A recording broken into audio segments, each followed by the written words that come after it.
Bonjour, je suis Daniel Topé.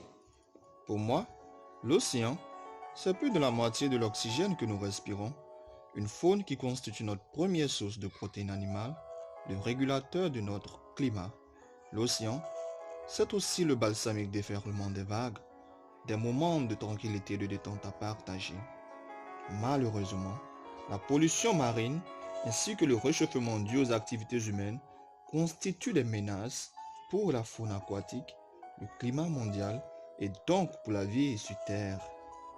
Il nous faut donc agir pour la santé et la sécurité de notre planète.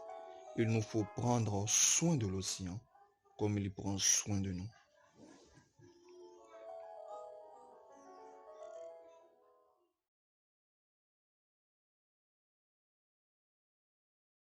Bonjour, moi je m'appelle Fanny Aruna Kali, étudiant en Master 2 Climat Environnement à l'Université Félix Houphouët-Boigny de Cocody, Abidjan.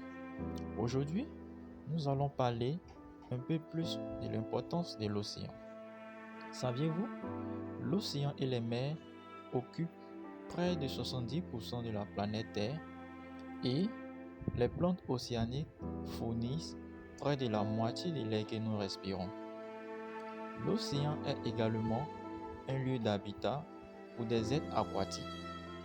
Aussi, saviez-vous que l'océan est le moteur de la dynamique du climat?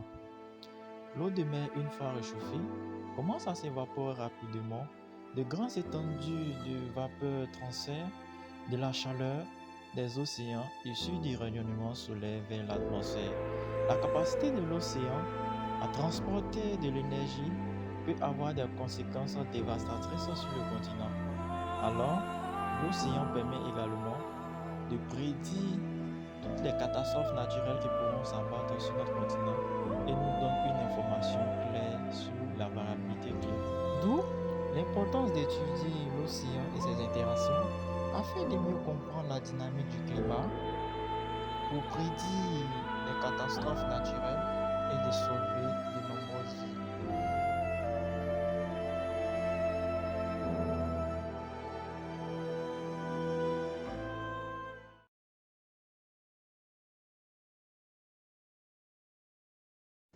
Salut, moi c'est Konadi Hassan, étudiant en master de physique de l'atmosphère option océanographie. Il est question pour nous, dans cette vidéo, de montrer l'importance de l'océan dans notre vie de tous les jours. Nous savons maintenant que l'océan couvre 3 quarts, soit 75% de la planète Terre, et donc présente l'un des premiers facteurs de l'existence sur Terre. C'est un élément essentiel dans notre vie car elle joue un rôle déterminant sur le climat et donc sur notre vie. En effet, elle a un impact majeur sur l'environnement, favorise le bon développement de la forêt, mais surtout participe à une grande production alimentaire pour la population. Notons aussi que c'est un lieu de divertissement, comme on le voit sur la vidéo. Donc, c'est sur ces mots que je vais m'arrêter et j'espère que nous aurons d'autres occasions de mieux développer nos pensées sur l'océan. Je vous remercie.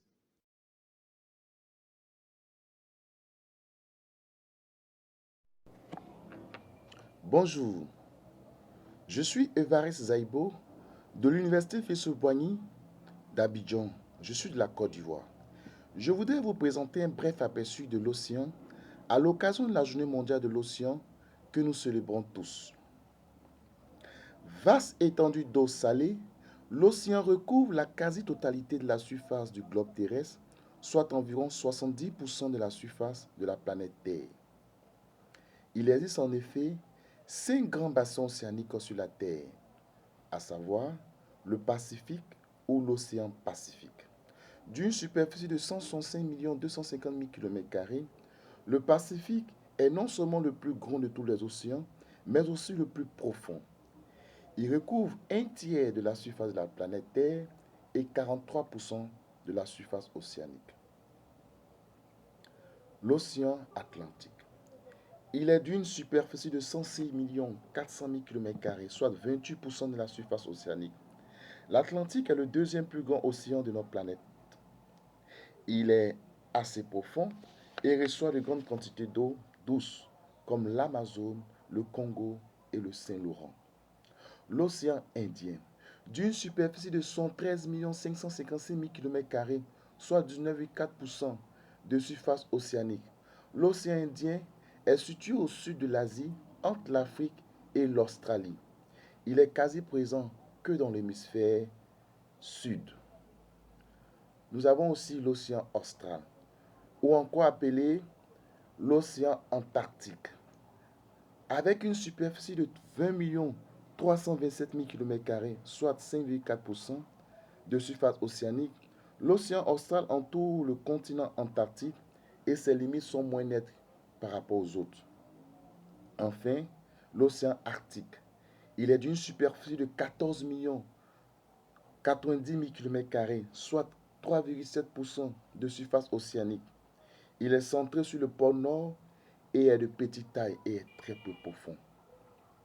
Que retenir de l'océan?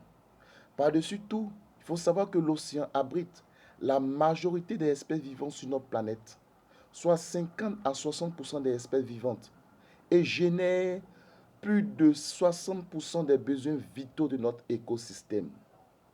En effet, l'océan produit la majeure partie de l'oxygène que nous respirons et absorbe à lui seul 30% des émissions de CO2 générées par les activités de l'humanité. Que retenir enfin de l'océan? L'océan, c'est enfin le principal régulateur de notre climat. C'est à juste titre qu'on le qualifie de mémoire du climat. Il tempère les variations climatiques en absorbant de grandes quantités de chaleur pour les redistribuer plus tard. Il a une très grande capacité thermique, soit 1200 fois supérieure à celle de l'atmosphère. C'est pourquoi une telle richesse naturelle devrait mériter une attention toute particulière de notre part. Vive la journée mondiale de l'océan, vive l'océan, je vous remercie.